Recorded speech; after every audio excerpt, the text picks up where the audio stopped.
Now, some of the participants here are joining us from outside the APFN conference, but I wanted to just contextualize it for you. Currently, we are hosting a session which is part of the Asia Pacific Futures Network Conference, and that is happening at the moment out of Manila, virtually, with a lot of colleagues and speakers joining. There's a very, very large program. As you can see, it takes up a whole canvas where people can find the various events. And we are one of those events being hosted at the APFN, but also sharing externally with our network of policymakers in the Asia Pacific. Now, to our session, which is titled Why Foresight Matters for Policymakers. We felt that would be useful to give a bit of context where we are at the moment. COVID-19 has brought a bit of a foresight hype this year. We see a lot of traction. If you are working in foresight, demand on your time is high. There's a lot of conversations about foresight, even in the media. And we saw a flurry of publications, webinars, conferences, and virtual events that all discuss futures and foresight. This can only be good. We have been, in some ways, getting ready for this moment where we can shine as a foresight community. And we are very happy that this year's APFN provides an opportunity to get so many people involved virtually. Now, one of the things that is changing around or in the let's say periphery of foresight is that we are very used to the term VUCA, volatile, uncertain, complex, and ambiguous. In fact, that's a term that comes from the 1980s, late 1980s, came from the military and then made its way into also management textbooks. But really, that was what we used for many years to describe our environment, and one of the reasons why we need to look out for foresight as a space that provides tools to deal with this VUCA environment. Now this year, because of various developments, not just climate change, but now also COVID-19, there is a new term emerging, which is BANI. And that's a new concept in some ways, which describes a different kind of environment, which is much more defined by the brittleness or frailness of things, where something that we seemed reliable and flexible on the surface is actually turning out to be quite brittle. It might break down out of the blue. Then we have a fair bit of anxiety where people feel helpless and unable to take decisions. We are in a non-linear environment where cause and consequence are no longer really accessible in advance. And the logic of what we know, which we in foresight term the used future, it doesn't fit anymore, or if it ever fit, right? But it doesn't fit certainly at the moment. And then many things are incomprehensible. Cause, events, and decisions lack the logic or purpose. So things may seem even appalling or flat out wacky. I'm just thinking of the various news that we're receiving out of the US around the election and Donald Trump. So things have changed, and we need to deal with this brittle, anxious, nonlinear, incomprehensible context.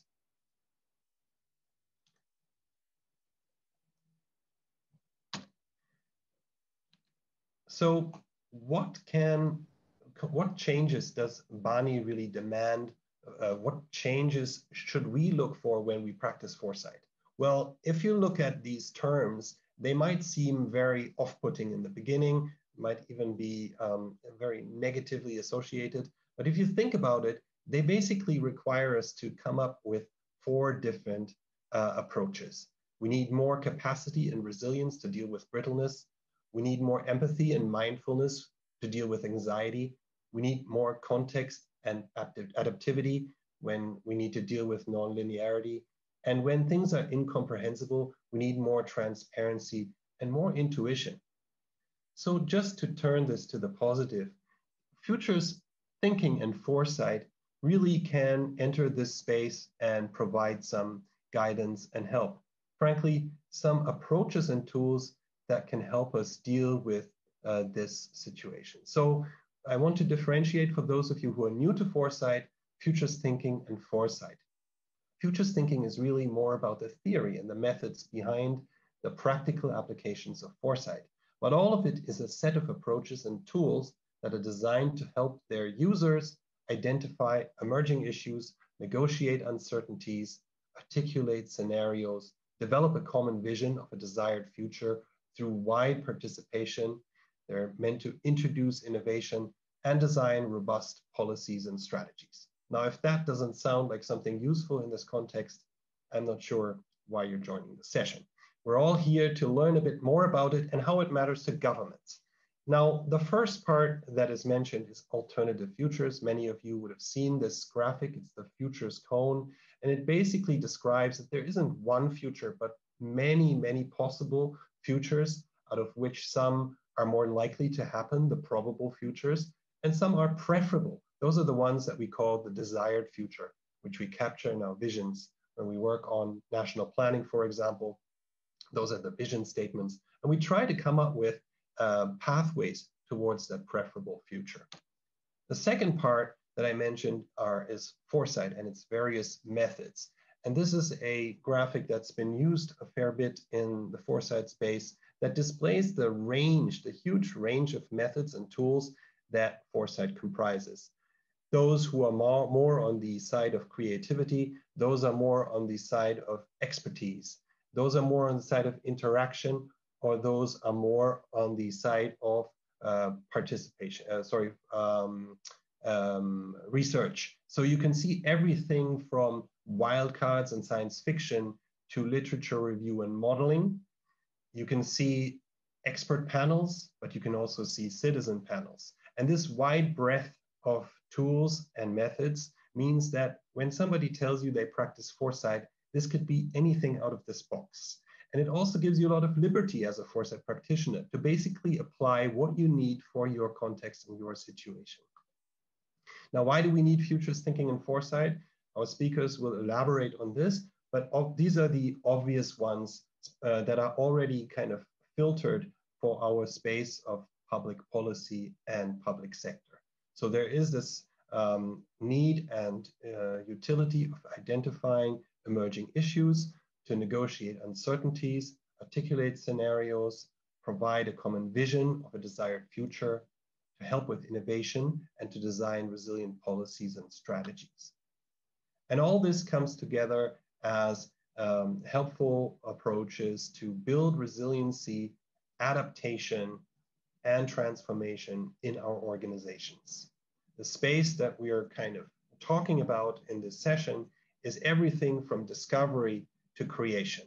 So discovery of context and backgrounds, exploration of or futures intelligence, world building or mapping of the future, and then the creation, the actions and outcomes that we want to get to at some point to get from foresight via insight to action. And futures literacy, as was discussed earlier today, is really how to learn surfing the future, getting out there on the board, being resilient and adaptive, and essentially transform how we deal with the future, emerging future. Now, I'd like to welcome our speakers in today's session. And we have here, as the first speaker, my colleague, Dr. Susan Roth. She's a principal knowledge sharing and services specialist at the Asian Development Bank. And Susan works on ADB's Knowledge and Innovation Program, co-leads ADB's Innovation Task Force, and leads the preparation of ADB's Knowledge Management Action Plan. She developed ADB's first Futures and Foresight program and ADB's first Technology Innovation Challenge. And Susan actually joined ADB in 2009 as a social development specialist after having been trained in the medical field. She holds a PhD in medical sciences, a medical doctor's degree, as well as a master's degree in public health and policy. Welcome, Susan. As a second speaker will be Duncan Kazbeks. He is Counselor for Strategic Foresight at the OECD, And at the Secretary General's office, he has a mandate to help strengthen strategic foresight and new approaches across the OECD, and to bring a stronger future focus to global dialogue on key policy issues. Before joining the OECD in 2016, Duncan worked in the Government of Canada, most recently as Director of Strategic Foresight at Policy Horizons Canada. Duncan holds a master's degree in political science and a BA in economics and political science. Welcome, Duncan. And our third speaker will be Rushdie Abdul Rahim. He is Senior Vice President at the Malaysian Industry Government Group for High Technology. I'm already entering Foresight there. MITE is a technology policy think tank under the purview of the Ministry of Science, Technology and Innovation. And he's also the director of MyForesight, the Malaysian Foresight Institute. Rushdie led the completion of major foresight and futures initiatives that shaped Malaysia's national policy development. Recently, he led MITE's team in the collaboration with other ministries in the elaboration of Industry Forward, which is the National Industry 4.0 framework, as well as the National Anti-Corruption Plan. He serves as an international advisory board member and expert panel to the Asia Productivity Organization, Universal Foresight Initiative, as well as the Philippines Futures Thinking Society. These were my introductions to our three speakers, and I now hand over to Susan Roth to give us a view of ADB's work on foresight. Over to you, Susan. Thank you, Arndt, for already giving us an introduction to foresight and future thinking. We have several participants who are new to this, and we welcome them. As Arndt said, we are building a foresight practice in ADB, foresight, and of course also the theoretical part, the future thinking practice. We are extremely happy to be here together with OECD, the ADB Institute, and MITE from Malaysia. And I just want to say, start with why did we at ADB start futures thinking and foresight? Well, you might say, obviously, as a development organization, you need to think about the future and work on foresight. But to be honest, the way development banks often work is we have a country partnership dialogue with countries, and we have this dialogue and ask them, what are the development projects you have in your pipeline that need to be financed? So it's not necessarily the upstream dialogue that discusses what kind of investments are the ones that really change the future and create the future the majority of the people will want. It's more of the role of a financier. And that creates certain problems, because often the challenges we see is that the decisions for certain investment projects or development projects are influenced by short-termism. They need to show very quick and tangible results. So it's much easier to build a road than to do something that is maybe less visible than an infrastructure investment. We do have election cycles. We also have a great interest still in straightforward economic growth. And there is, to some extent, still a limited participatory process. Let's be honest about it. Also, governments have their agency silos and have silos in terms of how to collaborate, coordinate with the society, civil society, academia, private sector, and so on. And all of this is against the backdrop of the VUCA world that Arndt has already described. So the challenges for us in this context are really also, we have limited resource envelopes. We want to have development projects with very high impact, and we want to basically have a triple bottom line where we invest in sustainability, economic growth, and human capital development. And that requires us now really to think about the future and create this kind of vision we want to see. And I think we are all also agreeing that with the way more complicated world we're in, we cannot say for the great leader to save the world, but it is and requires a whole of society and whole of government approach. And what we can see also in the COVID-19 response, and again, I'd like to take Malaysia as an example, where I've worked with the Ministry of Health, Dr. Fazila, who said, well, this is really the first time that government realized we need whole of society and whole of government responses to the pandemic, but we also need to do this way in advance to prepare for the next one and prepare for the future we want. So I think it was also a wake-up call, this current pandemic. We at the bank, we also use or see the opportunities to use future thinking and foresight to bridge silos and to bridge time horizons. And this brings us to the famous figure here, which is kind of the fundamental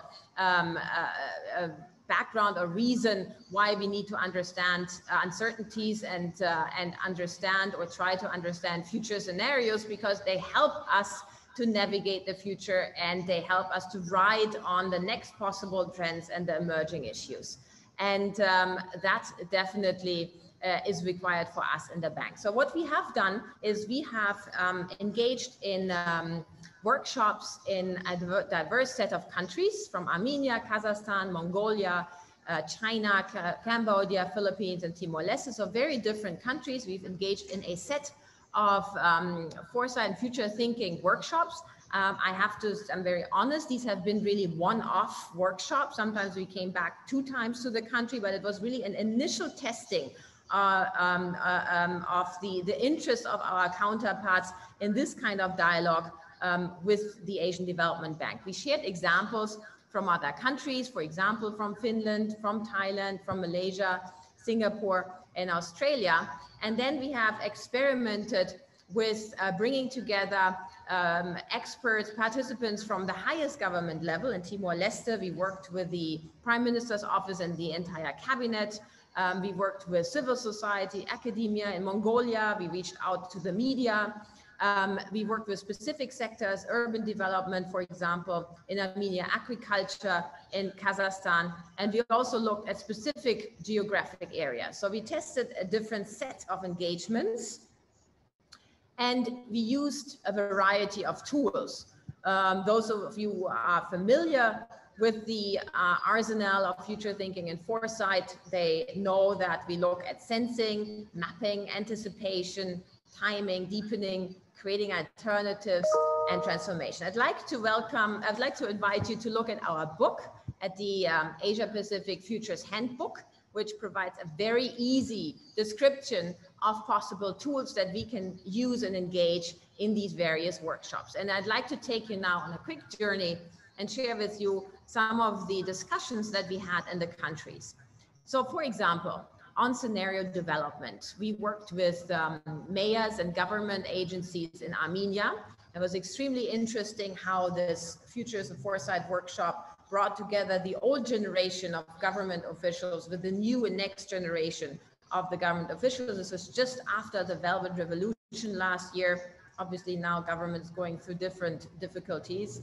And it was interesting how through a course of workshops, the very diverse participants agreed that the most welcome scenario would be something which they called welcome to paradise, where Armenia becomes the place to live, where startups will flourish, where people have the possibility to live healthy lives in clean cities. So this was an interesting journey. If you want to learn more about it, please visit the handbook.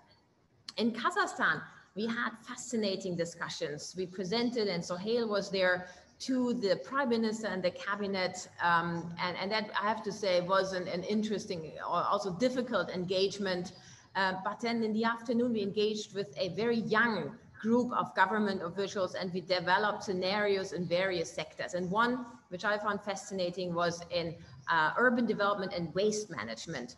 And throughout the course of the workshop, the participants of this group developed new metaphors of what Kazakhstan could be. So it was basically from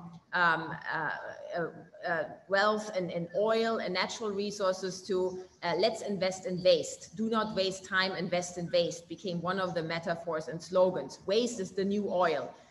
Because they said, well, we have so much land in Kazakhstan, we can basically use technology and become a waste recycling platform for the world and develop latest technology for waste management.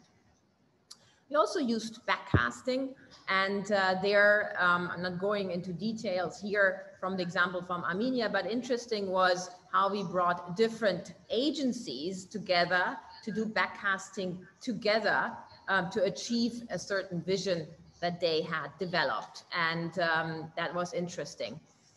We even went further and deeper and used causal layered analysis developed by Sohail Inayatullah.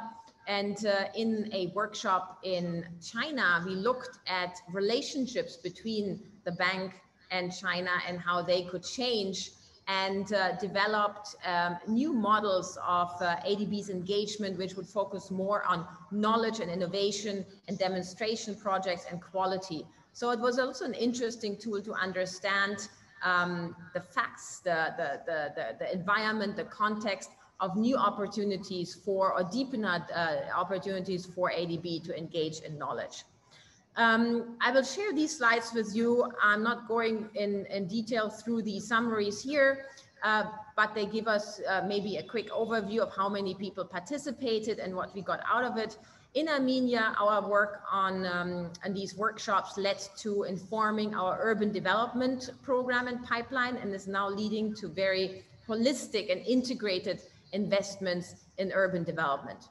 In Mongolia, the discussion was interesting, especially with the central bank, and I'm happy to have Batyan here from the central bank to share his experience. I think it was good to see how a very data-driven organization like the central bank, where our economists work, also can utilize creativity, imagination for scenario development. Another interesting feedback from Mongolia was where we worked with the media, that the media said, well, how can the media play a bigger role in future thinking and foresight? How can we create participatory futures, communicate them, and hold politicians and government accountable to them?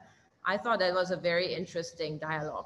In Timor-Leste, we applied futures thinking and foresight, and Arndt was involved in it in our water and sanitation sector, and we tried to unlock constraints which made it so far impossible to channel big investments into the water sector development.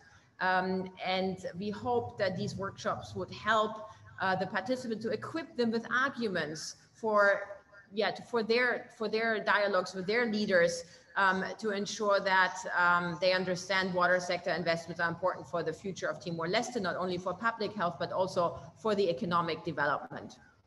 So going forward as ADB, we really want to expand the future thinking and foresight practice. We need to build more networks and partnerships. So whoever is here and interested to reach out to us and work with us, please let us know.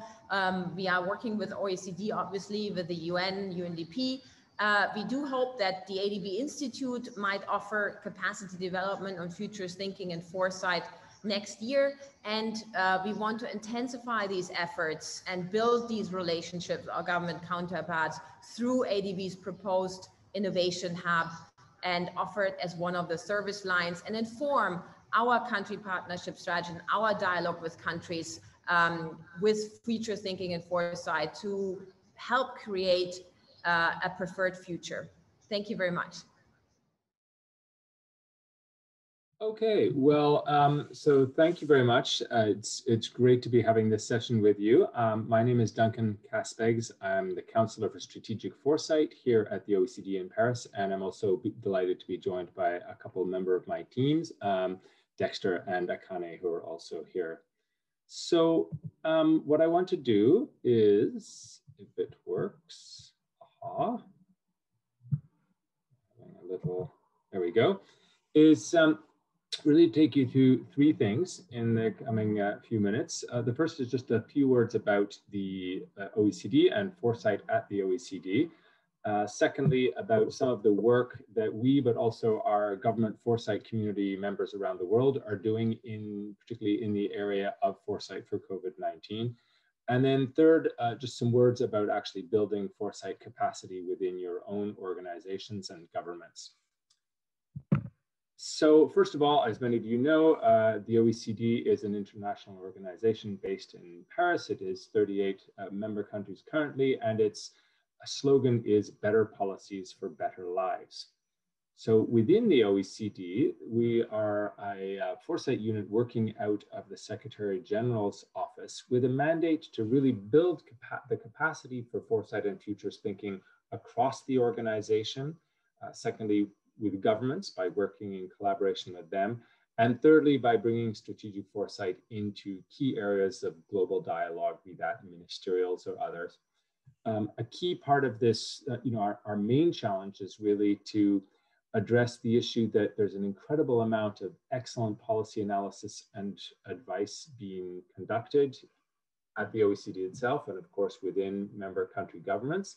But still too often, our view is that this analysis is not sufficiently taking a future or forward-oriented view and perspective, or integrating sufficiently a consideration of the range of futures that we could face. And so we're really trying to come in and work with our colleagues to build foresight practices in order to strengthen their own work and analysis and their value to members. An important part of the global dialogue is also the government foresight community that we chair, the global government foresight community, and I will tell you a little bit more about that later on. But much of what I'll be saying in this presentation is drawn from the experience of our over 200 members around the world and what they have been doing in their countries to develop their foresight practices and capacities. So that was what it looked like before. This is, of course, what it looks like now. As we are all on Skype, we have found, or on Zoom or various platforms, we have found that actually the transition to virtual has got a number of advantages as well, including being able to be here all with you today. The commute from my kitchen to the Philippines was relatively easier than had I had to fly. So as Arndt has covered, strategic foresight is really an approach to think systematically about the future in order to inform decision-making today. At the OECD, we view this as primarily not about predictions and forecasts, although there's an important dimension of that as well at the OECD. But in our practice, it's particularly about exploring and preparing for alternative plausible futures. Why do we do this? Why is it so important for public policy making? Well, it's about future-proofing our policies and strategies. It's about identifying new opportunities and challenges.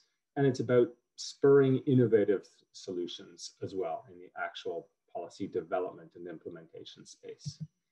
And then why now? So it's always been a good idea to bring foresight into policy. But in times such as present, wherein you're in incredibly high uncertainty, rapid change, we argue that really this is a core element of responsible policymaking. It's not a luxury, it's part of the due diligence that we owe to our political masters and to citizens, that they know that we have actually actively engaged with alternative scenarios and what it could mean in our policy areas. And that means, first of all, proactively engaging, asking ourselves, looking beyond the present, looking to 5, 10, 15 years ahead. It means, secondly, imagining, preparing for the unexpected, the scenarios that are not on the radar yet. And then it means using that to inform decisions by designing adaptive, forward-looking strategies and policies for action. So that brings me to the next section, which is why really now, which is, of course, this tsunami of foresight work and interest as a result of COVID, which you've all been seeing. And that's, of course, related not only to the response to the COVID crisis, but also to thinking about the recovery and beyond. So at the OECD, we've done a significant chunk of work in this area, some of which can be found in the COVID guide that we put out in June. This document looks at, from a high level global perspective, what are some of the key uncertainties across multiple systems, and then some of the possible surprising developments that could emerge and what the implications for policy could be. So just to give you some examples of those, and these are some of the more obvious ones, and yet that have still not, I don't believe, been fully thought through in terms of what they could mean in various policy areas for governments and organizations around the world. So for example, what if we see a real increase in deglobalization and, as we're seeing now, digital decoupling, not only between China and the United States, but between other countries, regions as well, could we find ourselves in various scenarios within 10 to 15 years where we wake up and see that we've actually emerged into various parallel digital clusters that are increasingly separate, trading, migration clusters as well, investment clusters, where it's increasingly difficult to work across them. And what would the implications of this be for a number of our current areas of policy thinking, including our own choices around digital infrastructure investments in all of our countries? What if the crisis, as we're seeing now, accelerates an increase in the concentration of corporate power, of consolidation of businesses around the world, with large firms consolidating, but also particularly advantages accruing in those who are in the digital space? What if we see a debt crisis? This is one that is, people have argued, is the tipping time bomb that we've yet to acknowledge as a result of the COVID crisis, where we could see a potential for sovereign debt defaults really within a number of, not only within emerging economies, but within a number of economies around the world. And then also, of course, the well-known potential for that to result in cascading bankruptcies in the financial sector. Then another one, which is this one about what if virtual life accelerates? So we're all participating in virtual life today.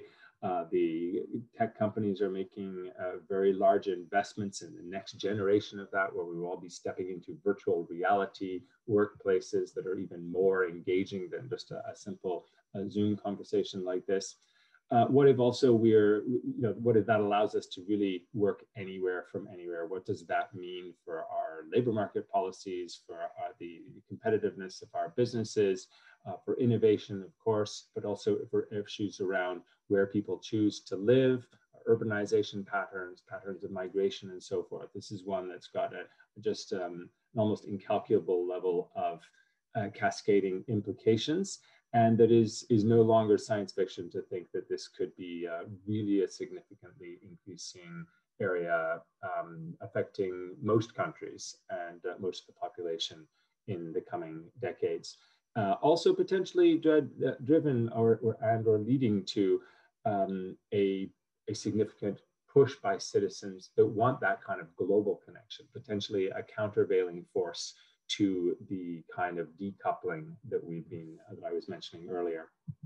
And then, of course, so many other developments. And as we look beyond the sort of 10 to 15 year perspective, even further out, we can see the potential, of course, for cascading environmental emergencies, multiple tipping points, the commercialization of space, then both the huge advantages, but also new risks that raises.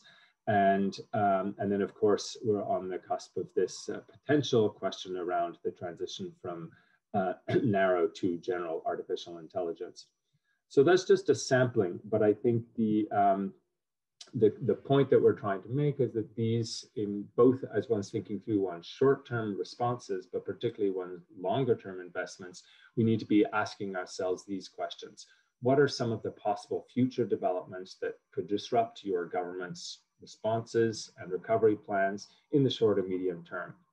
How do those raise new opportunities and challenges? In some cases, thinking through these different scenarios really helps you to see not only negative outcomes that one needs to look at, see how one can mitigate or adapt to, but also new opportunities that one can start sooner preparing for, to build and to seize. And then what steps can be taken now to make policies more responsive and adaptable? And I think I want to stress here that I think, and we're moving our work and our thinking now, and a number of our member governments are as well, really into this space now about applying foresight, particularly to future-proofing recovery plans. And I want to emphasize, I think this is a really historic opportunity now. We are on the cusp of seeing our governments around the world investing trillions of dollars and equivalent in rebuilding their economies out of this. This may be a once-in-a-generation surge of investment in a number of countries, and it will have a structuring impact on the shape of our economies and societies and our governments for decades to come. Therefore, it's incredibly important that we get that right. And that even in this period where there's a lot of rush, and there will continue to be a lot of rush to get this sort of money out the door, to get things restarted, we have to make sure that we're bringing the perspective to our governments of saying, wait, we need to build into that process an investment in strategic foresight that will help make sure that we're making the right decisions, that we're making the right investments, that we're making the right policy reforms, so that we're not waking up in 10, 15 years and saying, oops, we didn't get that right, and now we don't have time to go back and fix it because we really committed ourselves to one direction. So what does that involve? What does it involve to help future-proof recovery plans? And I think it involves three things. The first is really to align your investments and reforms with your long-term goals. And this is the part that I think has been on the radar of political leaders. We've heard, I think, from the first week of the pandemic, this idea of we need to build back better. We need to make sure that any investments that we're making coming out into the recovery are aligned with sustainability, with building a more inclusive society, and so forth. And the OECD's own ministerial council meeting came out with a declaration very much in that direction. And this is really positive to see, making sure that it's almost like a veto, that we're not making investments that are not going to be also serving those long-term goals. So that's a great start, but we need to keep pushing on that, and of course helping our governments to do that and giving them the tools. But the second piece is the one that I think is not getting enough attention, and that Foresight, it's really important that Foresight brings, and that's about stress testing whatever the long-term plans and these investments, and stress testing them against a range of different plausible scenarios, such as some of the ones I was just mentioning to you. So that is critical, and we need to be building that into the decision-making, the thinking and the decision-making process now. And then finally, it's also about asking ourselves now, how do we make the investments that are going to help strengthen the longer-term capacity of our governments to be what we call, to be implementing strategic foresight on an ongoing basis, to be conducting what we call anticipatory governance for the long term. And that's the point I wanted to turn to just finally, as we, in the last section of this, before we go on. I will skip over this for the rest of time, just in case, of course, the key steps of a foresight study, potential ones, and many of you are familiar with this. Some top tips, I can come back to this in the questions if desired, but I want to focus on this now. At our recent annual government foresight community, we had a session on sort of identifying the top 7 practices for building world-class anticipatory governance. And we were brainstorming about, what is really the state of the art in this around the world. And I guess I want to make 2 points in general. One is that even though we have some incredibly advanced countries around the world who've been making investments over decades in building their strategic foresight capacity in government, even there, they were admitting that, of course, they're far from reaching the ideal. It's a continuing challenge to rise to how one can be improving and building a stronger overall foresight system. And so there's a continued collective goal of the global government foresight community to be seeing how we can work together to strengthen both the ideas for what's needed here and also supporting each other in our efforts to bring that about within our own governments. But the other point I want to make is that really there are, wherever you are coming from, wherever your government is at, there are manageable first steps that can be made to be strengthening across any or all of these areas, to be getting that sort of first step on the rung in an area that one's not already doing, if that's required. And so I won't go through all of these, but just to mention that they are, this involves everything from clarifying what's the purpose of strategic foresight. It's about making sure that you have the incentives that are actually going to drive that through across your public sector and policymaking system, that there are the practices there, everything from horizon scanning to scenario planning and visioning, but ideally built on a really ongoing basis so that this is not just one-offs, that there's strong participation in the processes, which is a key element of strategic foresight, ideally at all levels of decision makers, that the institutions themselves are in place, whether that's having a central strategic foresight unit, building out to that sort of capacity existing in all ministries and even beyond the government in society as well. And it means strengthening the capacities, both through hiring and through training, and ultimately a variety of conversations that help build the future's literacy of public servants and also of the broader public. And finally, it is about collaboration at both the national level and regionally and globally. And that's the point I want to end on really here, is to just say that we've had a tremendous experience through our work, as I mentioned, hosting this global government foresight community. But we really think there's a need to strengthen and enrich that by seeking to build foresight communities elsewhere in the world wherever one can, to be deepening that within various regional areas.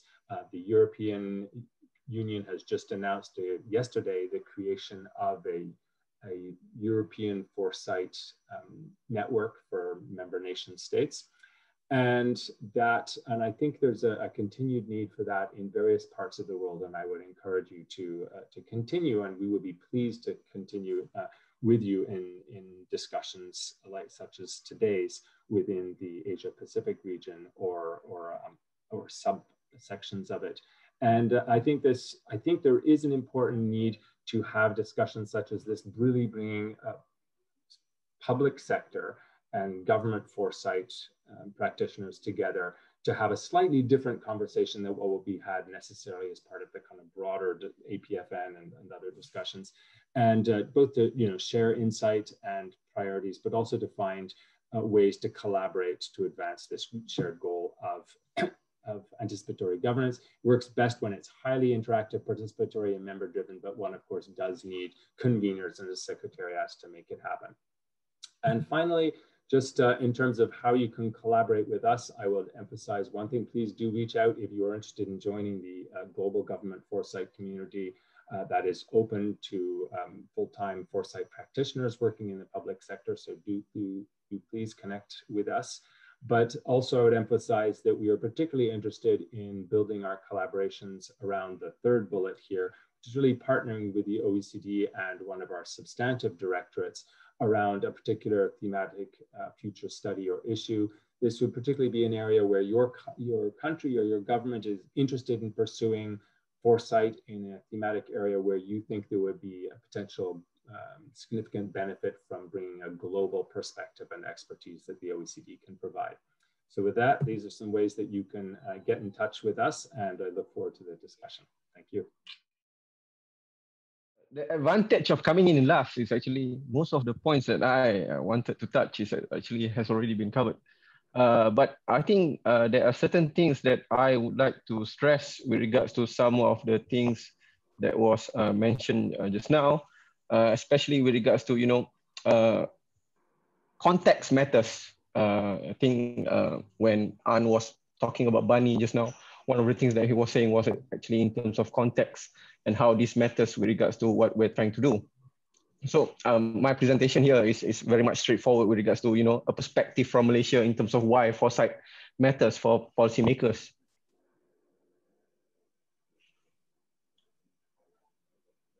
All right. Before I start, well, it's worth to take note about who we are, where I come from, the people, the main sponsor of my activities. MITE, basically we're a partnership think tank, jointly funded by both the industry and government, established in 1993 to undertake technology prospecting for Malaysia, because we were asked to actually prospect for business opportunities through strategic exploitation of technology. That was how we got started in Foresight actually. Now, one of our key roles is actually building and driving partnership in technology through consensus building platform. So it is our work actually to get people to participate, to discuss about how to build better futures in terms of how Malaysia would be in the next 20, 30 years. Now, as an organization, as I was saying, we achieve our objective, consensus building. Smart partnership, this is a term that we use a lot in MITE between organizations and both in the public and private sector. Now, Duncan ended by talking about collaboration. Well, we have established partnership at both local, regional, and international partnership and alliances with Center of Excellence around the world, because we realize that we can't do it alone. And furthermore, as a country, there's a systemic nature to it with regards to what happens to another country would affect what happens to us. So in having this foresight thinking, there is a need to do this. And we do a lot of our work through consultation and strategic insight, foresight and future studies, analysis, reporting, visualization, and communication, and as I was saying, a smart partnership. And since our inception, since 1993, we have embarked on a lot of initiatives resulting on numerous sectoral or industrial roadmaps, blueprints, as well as white papers. This includes areas in terms of development, industrial and technology park, technology entrepreneurship, technology priorities and advancement. And those pictures on your right is actually just a snapshot of some of the things we do in terms of aerospace blueprint, shipbuilding, ship repairs. We even have the third cover is actually an innovation review that we did with OECD, biotechnology, Industry 4.0. We even do the one that's out of a bit strange was actually the National Anti-Corruption Plan, was actually using foresight methods to see, what will be the future of corruption and how technology could be used actually to mitigate the risk of corruption that's happening. And I think Anne and Duncan has touched, I think, as well as Susan, talk about methods and approaches now from those copper diamonds that you saw just now. There are so many approach and methods actually. But in our case, actually, methods are chosen to signify to cater its adoption to case studies. So you might have this lot of options, but depending on the time horizon, the resources that you have, and whatever resources that you have at your disposal, therefore the selection and combination of methods are made to ensure you have the best outcome as well as participation of the stakeholders. Now, this includes, but not limited to the following.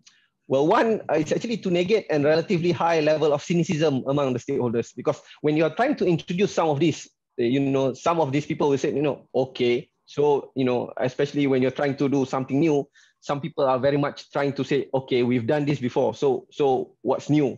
So you're trying to, negate the high level of cynicism of the stakeholders.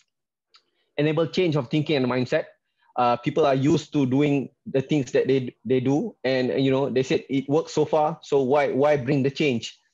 To inculcate and incorporate discipline and subjectivity. Well, this includes receptiveness towards method and systematic approach of foresight. And we also want to ensure engagement of diverse and equal distribution of participants. I can't stress this enough in terms of workshops or things that is done in foresight, actually garbage in, garbage out. So we take great care of making sure who we're having on board in terms of having these dialogues. Then there is a need to sustain and continue interest in foresight exercise by introducing creative and participatory approach. We don't want this to be a one-off session. We want people to keep coming back and be involved and be engaged. And we want to enable the use of multi-tools environment as well, definitely. Now, I've been asked this a lot when I give a talk to participants in conference or such. Now, why it matters? I think Duncan and Susan have talked a lot about this. We're talking about organizing a long-term thinking process, guide choices, investment decisions. But in the context of Malaysia, why foresight is important? It brings together the thinking that all of this plan could not sit on its own. It brings together the socio-economic plan, the industrial plan, and the STI plan, the science, technology, and innovation plan. All of this must be tied together to a common vision, aspiration, and themes. So the use of foresight is actually the glue that bound this thinking about the national development in terms of what we're trying to do. And there was a conversation previously when I had with Duncan in the OECD community, Okay, so what's the difference if I don't apply foresight in my thinking or in my planning? So what's the difference? So these are just highlights, 9 of the difference that I like to stress upon those who are involved in government foresight. One, it gives a systemic outlook in terms of looking at trends, issues, and challenges, and why it matters to the domain that you're working on. Because so many times when we're working on a particular domain, that you lose sight of what's happening, changes that actually happens in the other domains that will have an impact into what you're trying to do.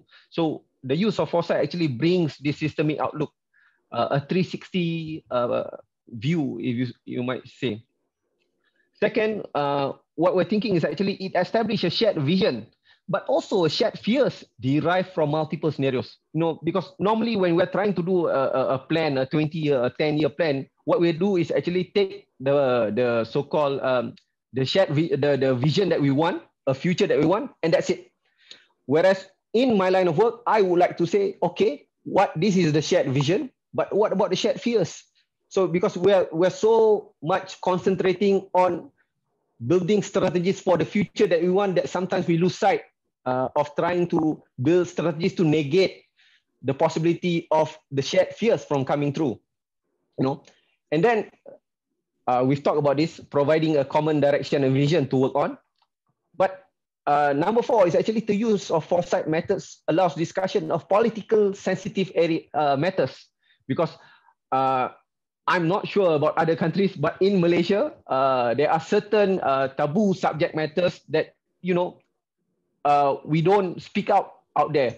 But the use of foresight tools and methods allow us to actually touch some of these areas without, having to be politically correct in those discussions.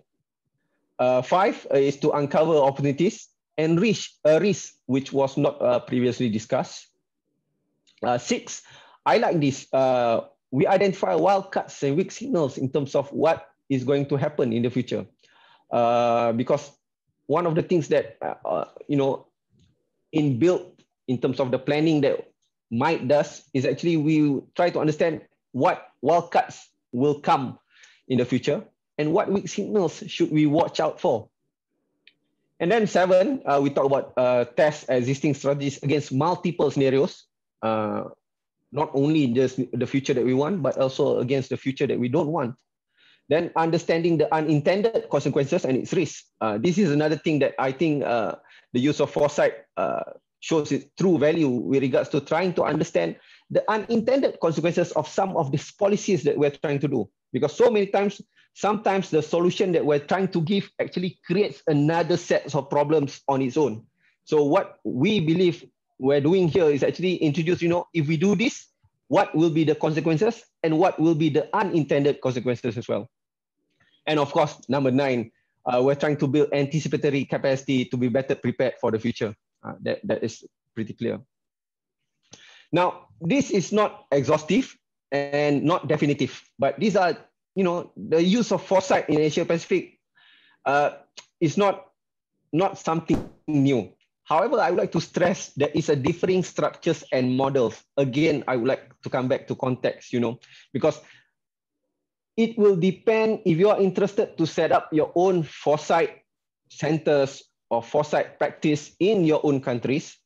There are so many structures and models because, for example, pre-pandemic, I was approached by the people from Oman, just coming in and to see, how we do it. But again, I was stressing to them, this is how we do it because this applies to our current context and our environment. This is the best way to go about it. Now, in Australia, for example, there's CSIRO Futures, an advisory arm of the Australia Science Agency. In China, the Chinese Academy of Sciences Institute of Science and Development, think tank-oriented Center for Academic Research and Policy Consultation, they used to actually organize a government foresight network in Asia. There was 2 meetings that I was present, and that was convened by Dr. Mu Rongping. But I'm not sure how is that going on now at present. And of course, in Japan, there's NISTEP, National Institute of Science, Technology, Policy of Ministry of Education, Culture, Sports, and Science and Technology. And I'm glad my colleagues, I saw some familiar names in the list. My colleagues are from the Center for Strategic Futures, future think tank focus on issues that maybe blind spot areas pursue open-ended, this is CSF. But in Singapore, for example, they've built capacity enough that, there are a lot of other ministries as well that has their own foresight unit, something that we in Malaysia do not have. So in Singapore, there's the CSF as a center agency. Then there's a few foresight unit in ministries as well. In South Korea, there's TEPI, Science Technology Policy Institute. We've never collaborate with them, but there is another agency in Korea which is called KISTEP. And we've done a lot of collaboration in terms of we did a joint Delphi studies with KISTEP in terms of trying to understand what will be the next technology that's coming out that have an impact in businesses, small, medium industries in Malaysia, for example. Those are some of the things that we do. Now, foresight in Malaysia, present work and moving forward. So I think taking cue from Duncan, one of the things that we're trying to do now is actually coming up with a new industrial strategy post-COVID, and in this instance, we're looking at 2030. And I think one of the important thing in undertaking foresight work is actually the time horizon. I think you need to actually pinpoint what will be the time horizon, because a 20-year time horizon and a 10-year time horizon matters. And then we're looking at future of consumerism at present. As you can see now, consumer demands, consumerism has changed post-pandemic. So these are the two things that we're doing. And for the past 4 years, we've continued to do this, looking at future of smart cities.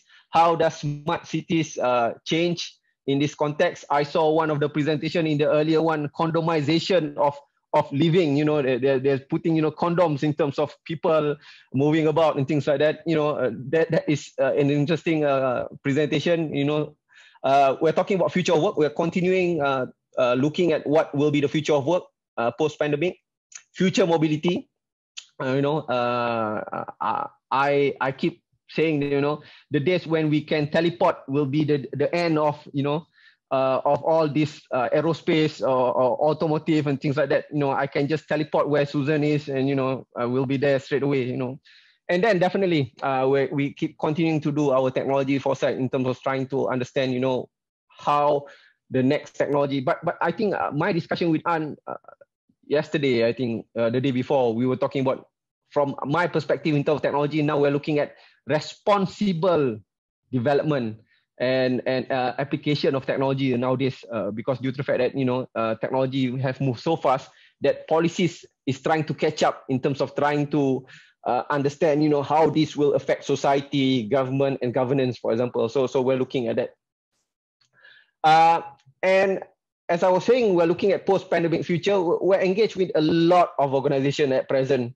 Where we're saying, engage in preparing organization for the new normal, where we're saying the new normal will be depending on the following drivers of change: health, economic, and society. In terms of health, in terms of pandemic containment, whether it's manageable or, economic recovery, or whether it's prompt or sluggish, and in terms of society, whether there's compliance. I was watching the news, that they're talking about, mask is not a political statement, it's just a health thing, so whether it's compliant or dissension. So these are the things that we're discussing here in Malaysia with regards to how we want to be in the right quadrant, top right quadrant, whereby it's manageable, compliance, and prompt. We're trying to get that to be done. And this is just out in Malaysia. We have not even posted mainly to Mongolia yet. Actually, we're working with with WHO and the Ministry of Health Mongolia to come up with so-called. We here in Malaysia, we use playing cards, decks, as actually asking strategic questions when we were conducting workshops. So this is Mongolia Future Decks. So we were developing this, and the sample that I'm putting up here is actually in English, but there's another one that's in Mongolian. So where facts and figures in terms of putting in steep V as the criteria, and we're asking those questions, those strategic questions in terms of trying to instigate the thinking about trying to chart the future of Mongolia in terms of future of health of Mongolia. So this is something that we're doing now. I think this should be completed any time within this 1 or 2 weeks.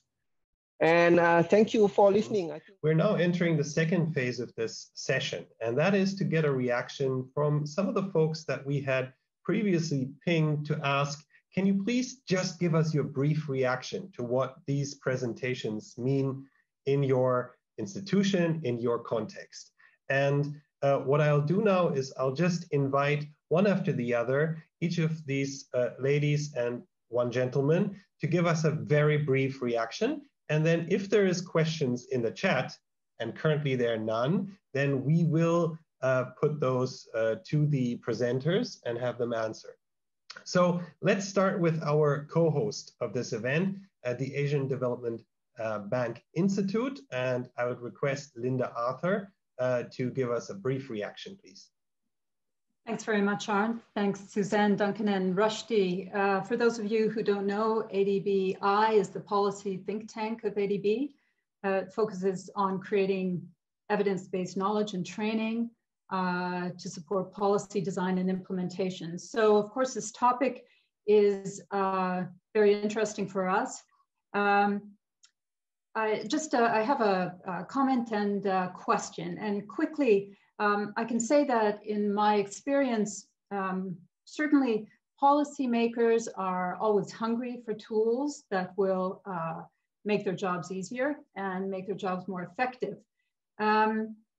We can, certainly I can say that policymaking is mostly reactive, focuses on problems mainly. And what I like about Futures and Foresight is that it presents a different avenue. In focusing only on problems, I think that, and certainly there will always be a need for policymaking focused on solving problems, but a sole focus on problems, I think, misses or rather obviates opportunities for creative policymaking. And I think that there are missed opportunities by solely focusing on problems. And I think that Futures and Foresight thinking embraces that side of policymaking, creative and looking for opportunities. The question that I have, it's a bit of a different track, but policymakers, obviously they're faced with similar challenges, and now probably more than ever, the main challenge is, of course, financing. And Duncan, a term that you use, future-proofing, or preparing for multiple scenarios, I think that to policymakers may sound more costly, a more costly form of policy making. And so I wonder if you could just speak to that in the Q&A, perhaps, how Futures and Foresight thinking could be done and not necessarily be a more costly form of an approach to policy making. Thank you very much. I'll leave it at that. Super. Thank you so much, Linda. You're all making my job as the moderator so easy, because you're giving the comments on the presentations and you're coming up with excellent questions. Let me move on to the host of the APFN conference. And we have with us Dr. Lizanne Perante-Kalina, who is the president of the Philippine Futures Thinking Society. Can I ask you to give us your perspective on? Yeah, thank you. Thank you very much, Arne. So that was really a very substantive discussion. And actually, we are using OECD's and ADB's document on foresight and futures thinking. So basically, in the Philippines, the imperative of foresight and futures thinking, merging it into public policy, is very important for us. No? We here in the Philippines, actually, we really don't lack the skills, but there are some gaps that we need to identify. And one of these is really mind setting. How are we going to change the mindset of our policymakers and decision makers to use foresight and futures thinking as a tool in policy making? We have this problem on we call short-termism or incrementalism. Now, we are always focused on what is the current problem, but we don't go or look beyond, no, what will be the next step, or the thing, or how to move forward, no, for that matter. And another thing is the bahala na system. The bahala na system is what happens will happen. We have that kind of mindset. And the ningas kugon. Ningas kugon is we're not serious, and it fades away quickly, especially in policy implementation. So if we have problem on policy implementation, we have to go back to policy adoption. That's why we really need FFT in bridging that to public policy. But what I want to share also is that, taking off from your lecture and from your from the presentation rather, and from your documents, we at the Development Academy of the Philippines Graduate School started already with futures thinking and foresight as a certificate course. So we conducted that for around 29 undersecretaries and assistant secretaries representing 29 government agencies. And we also have a graduate of around 28 individual students coming from different government agencies, including private sector. Now we embed also futures thinking and foresight in our youth development program with the National Youth Commission, and we have 65 youth parliamentarians at present. So here, what we're doing at the Development Academy of the Philippines is really that we created already a future studies platform for us to democratize futures thinking and foresight in the Philippines. So we also have policymakers who enrolled in this course now. And the Philippine Futures Thinking Society is the one that really co-create knowledge, no, outside the government sector. So it's taking care of connecting with other government agencies and with private individuals. So far for the past seven months, we gained support already from the Philippine Senate, and through Senator Pia Cayetano. She chairs the Committee on SDGs, Innovations and Futures Thinking. So it's a big help that the government recognized DAP's graduate school, DAP Graduate Schools Initiative, and likewise the Philippine Futures Thinking Initiative. So this is very important, no, for us, but we want to emphasize that we have to start with capacity building, and by doing that, we change the mindset.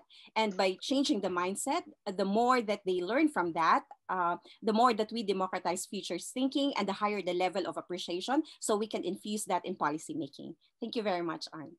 Thank you so much, Dr. Lizan. I think it's really exciting to hear what's going on in the Philippines. Now, ADB is headquartered there, and we're really excited that this is happening all around. And I think that the pandemic has given it a huge push. So looking forward to working more with you. Now, let me hand over to Michelle Chu, who has joined us from the ASEAN Secretariat, where she heads the Science and Technology Division. Over to you, Michelle. All right, thank you very much, Art. Yeah, so over at the ASEAN Secretariat, where I am actually heading the Science and Technology Division, actually we are just starting up the foresight capabilities here within our division, as well as also perhaps spreading out to the other ASEAN member states. But already I think we have heard that Malaysia is also very strong, Singapore is very strong, as well as the Philippines as well. So I think going to the future, we can actually work with more of these member states in order to build up the capacity within the other 7 ASEAN member states. So but I think the opportunities, I think it's tremendous, because for science, technology, and innovation, I think some of the member states have actually come to us seeking help to see how we can use futures thinking, for example, to spear innovation, thinking for solutions. How do we co-create? How do we bring in the citizens into developing science, technology, and innovation policies, for example? And also more importantly, because policies will basically affect everybody. So how do we then future-proof the policies that we come up with, the science, technology, and innovation strategies, for example? And also looking into the future, how do we identify so-called new challenges that may come, or even new opportunities? And how do we transform these so-called challenges into opportunities for the future? Yeah, so I think the future application of futures is actually tremendous. And even within ASEAN Secretariat, it's also, the application is also tremendous, because we are looking at what is the post-COVID mode of operation. And also we are looking at how can we engage the youth, for example, right, through futures thinking. Yeah. So I'll pass it back to you. Great. Thank you so much for joining us today. And in fact, we have in the audience also the NIA from Thailand, where there's also foresight capacity growing, and also another member state to look at. And maybe if we have time, Kun Poki could say something as well. Let me now hand over to Bajin Naksagdorj, who is joining us from Mongolia, Bank of Mongolia, actually. Thank you, Arno. Yes, it's my pleasure to participate in the Asia Pacific Futures Network Conference second year, the invitation of ADB and Dr. Susan Roth. Yes, it's certainly true that futures thinking and foresight is very important now. Previously, for instance, in Bank Mongolia or the government Mongolia, sees the form their strategy in only 2 or 3 years or 4 years. But it turns out now we're going to stress to improve the time frame of the strategy or policy. For instance, recently we have approved the long-term development program of Mongolia. It's till 2050, so it's quite long-term program. And also, for instance, in the central bank, we are working to improve the time frame of monetary policy strategy. Currently, the legal framework allows us to only 1 to 2 years monetary policy strategy, but we are working to improve this legal environment or other affecting environment. And furthermore, we're going to develop the economic diversification through the futures thinking. Currently, only 80 or 90% of the economy is derived from mining sector. So it's very important to diversify the economy and also the banking sector and the finance sector. So we are working to improve this area. I'd like to thank Rushdie Rahim for working with Mongolia to improve this area. So this is the thing I want to mention now. Thank you so much. And yes, that was exciting to see Rushdie mention Mongolia as a partner. I remember WHO out of Malaysia contacting the UNDP office in Singapore. So the circles are certainly closing, and it's really exciting to see that happening.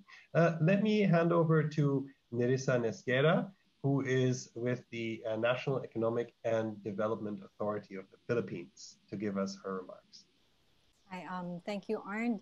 So thank you once again for inviting me and sharing with you what we think futures thinking, why we think futures thinking is timely, if not overdue, particularly for us in NEDA.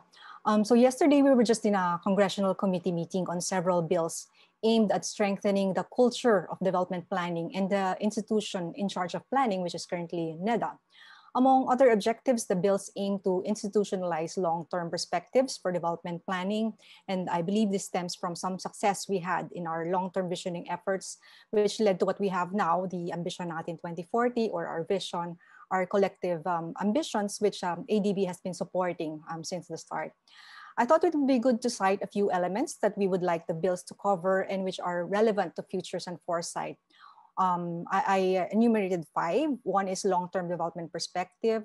The second is horizontal and vertical alignment and cohesion of plans. Third is on capacity building. and economic literacy. And fourth is the use of evidence through monitoring and evaluation.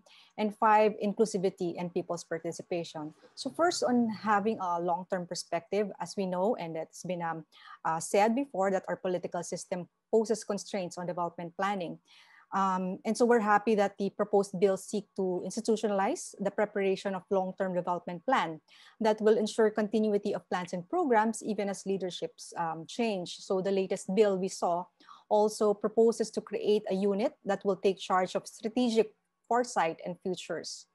The second is on the horizontal and vertical alignment and cohesion of plans, budget, and investment programs. We would like Ambition natin 2040 and the Philippine Development Plan to be the basis of all agency and LGU plans, local government plans, budget, investment programs, and even policies. We need to institute an efficient process that will allow us to meet our development targets with the right timing, prioritization, and adequate resource allocation, considering both short-term needs as well as medium and long-term goals.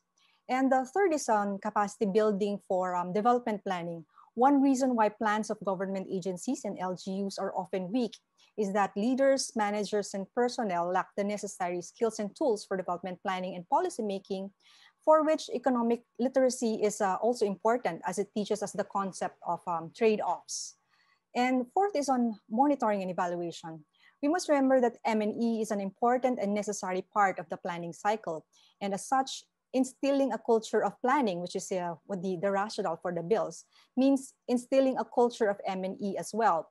And I guess one of the things that we need to incorporate in monitoring is being attentive to and making sense of emerging trends so as to be able to pivot and shift gears early if necessary. This, I suppose, is foresight. And finally, on inclusivity and participation, this has been recognized as important. For one, it is the people who will still be there as leaders and administrations come and go. Also, the SDG call is to leave no one behind, but we must also recognize people's needs, preferences, and aspirations may not always be good for the planet and the future. For example, one of the controversial findings of our national survey is that while we're dealing with horrendous traffic, 77% of Filipinos prefer to own and use private cars, even if offered good public transportation. So we were asked then, are you saying we should somehow plan to enable people to own cars? And also from the focus group discussions we conducted, the poorest people tend to have shorter planning horizons and very, very modest aspirations. The possibilities they aspire to appear to be limited by what they have experienced in their lives thus far. And so the question we asked ourselves was, how do you square these low aspirations with planners' inclination to always aim high? So these are some of the challenges and conundrums we faced, and we continue to face new ones. This coming December, actually, we were supposed to celebrate the 85th year of socio-economic development planning in the country. And since last year, we were lining up ideas for the celebration and gearing up for a stronger organization because of the proposed legislation. We were also updating the Philippine Development Plan to gear up for higher growth, but COVID-19 happened, and it seems everyone's attention is back to the here and now, the immediate needs, the question on how to even make it to next year. And yet we know that we cannot all think that way, and as one might suppose, it is precisely this kind of unprecedented events that should compel us to think of and shape the future now. So thank you very much. Thank you so much, Nedisa. I think you have a very interesting task ahead of you. And of course, this circle of people here assembled would be your bouncing board for ideas if you need it. So please reach out. So we have some comments in the chat box answering the question that Linda raised around financing and whether this is a costly thing to do. I wanted to check with Duncan whether he wanted to briefly comment on that, if you can. And then also my question to Kun Poki from Thailand, whether he wants to briefly say something about NIA and its work on innovation and foresight. Duncan, do you have a quick reaction? Okay, sure. Yeah, well, just first of all, I wanted to thank all of the respondents. I think it's fascinating to hear, and it's also very refreshing to hear the kind of discussion that you're making, which is actually putting on the table what some of the challenges are. And I think that's exactly the kind of benefit of getting peer foresight practitioners like ourselves together and kind of rolling up our sleeves and working on, how do we overcome these challenges, which we all face in strengthening foresight within our governments and our societies. So yeah, briefly, I think that's a great discussion in the chat to Linda's question, but I just want to say, first of all, there are some easy, quick steps that one can take to start having foresight conversations in a way that's not terribly expensive and can already have a tremendous benefit. So I would want to send the message to everyone, don't hold back from diving into foresight, no matter what your resource allocation is right now. That being said, clearly to do strategic foresight well and in an embedded way across your public service to the extent that I think is necessary does require an investment. And I think there it really hinges on being able to make that case that, it's the classic investment case that a penny invested now will save you $1,000 later on. And it's easy to bring in examples from infrastructure that fill that. It's harder to bring that in other areas of policy making. But it is no less true and valid there as well. So I think that another way is that when you're trainers of senior public servants, and just to be guiding them, that if they kind of want to look smart and responsible in meetings that they're having, that if they're asking that question of their colleagues and saying, okay, this is a fascinating proposal that you've made here, but what steps have you actually taken to assess it against a range of future scenarios? I think it becomes pretty apparent quickly that if people don't have an answer to that, they're not doing the due diligence that their commitment to the public good would require. Finally, I would just add that although it's an investment in the longer term, it's also an investment that brings a lot of benefits in the short term. For one thing, strategic foresight is fun, it's interesting, it motivates your staff. It's a key way of, I think, engaging and motivating the next generation of public servants that you're trying to bring into the big discussions. That is what motivated them to come and work for the public good in the first place. It's also breaks down a lot of the inefficiencies in, there's all kinds of ways that we're wasting money and time in our public services already by not bridging across silos, by not having the really important questions. And foresight really helps kind of us break ourselves out of that. I've seen this time and time again. So those would be some of our responses, but it's a great question, Linda, and it's one that we keep needing to crack in order to convince our political leaders and the funders. I guess I would add one more thing, which is it's always been a challenge to make that case. I think now in the case of the recovery funds, we have a particular window of opportunity and a responsibility that we really need to put that question on people's radar, that they cannot afford to not make that investment in foresight now. Thanks. Thank you, Duncan. Excellent response. And can I invite Kunpoki briefly to introduce Thailand's efforts on foresight? Hi, good afternoon, everyone. Okay, can you hear me? Yes. Yes, okay, good afternoon and thank you. Actually, NIA, National Innovation Agency Thailand, we have good opportunities to co-organize the APFN in the last couple of years. And that one is very a good chance, a good start for Thailand to join in the area of foresight.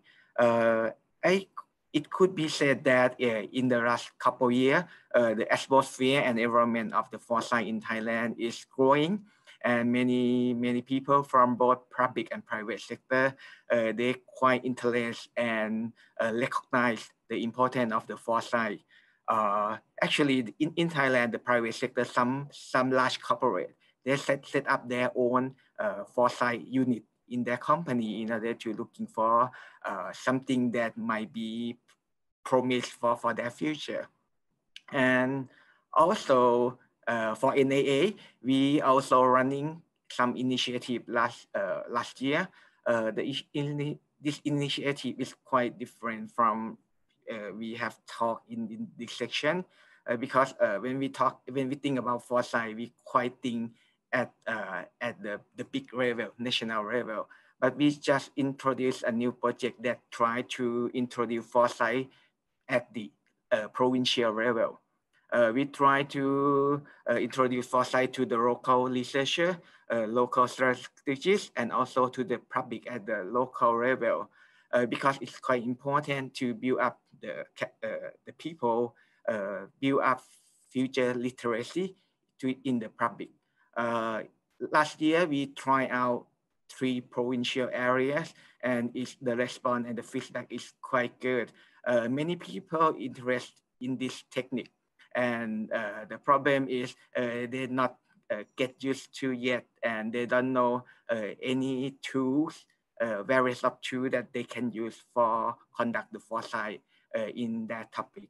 But I think the good benefit is sometimes in case of Thailand, sometimes the policy that come from the top down is not fit to the local people, to the local area, because some specific area have their own need. They would like to decide their own future. So I think if we can do both way, top down and bottom up together, and try to fine tune in the middle that which one is the policy that gonna fit both the benefit to the country and also benefit to the provincials, it's gonna be very nice to the people. Thank you so much. And I love it when we have a surprised respondent in the group. Thanks so much for joining today, Konpoki. And I think we've had a very wide-ranging discussion. I don't see any question in the chat. I just want to summarize by saying that in this discussion, we've touched on many aspects. We've touched on the fact that we need long-term engagements, not one-offs, and that kind of calls for some thinking around how we institutionalize foresight in our organizations. That doesn't necessarily mean we need one agency, but we need to think about how the system works. And it was mentioned in an earlier session, argued for actually, that we have a distributed system with many different capacities spread out throughout government, but that it's useful to also have a point in government that pulls it all together and that makes sure that these things align with innovation policies, STI policies, and so on and so forth. We've heard about financing and the challenge that this work, of course, needs an investment. We've talked about mindset changes, a culture change that needs to happen, not just in government, but probably the broader society. And I think the current context offers that opportunity. We've talked about capacity building, training and opportunities for civil servants and policymakers, politicians, to actually learn about foresight and to build skills. And it's very exciting to hear that in the Philippines, that is getting ramped up by the DAP. And we certainly looking forward to doing more at ADB and with the ADB Institute, and in partnership with our colleagues here from OECD, from MITE, from NIA, from the ASEAN Secretariat and PhilFutures. There's so much opportunity out there for us to collaborate. Let's look at that in the near future. And let's wrap up this session by giving a big applause to all of our speakers and respondents and the audience who has been so patiently listening in. Thank you so much for the session.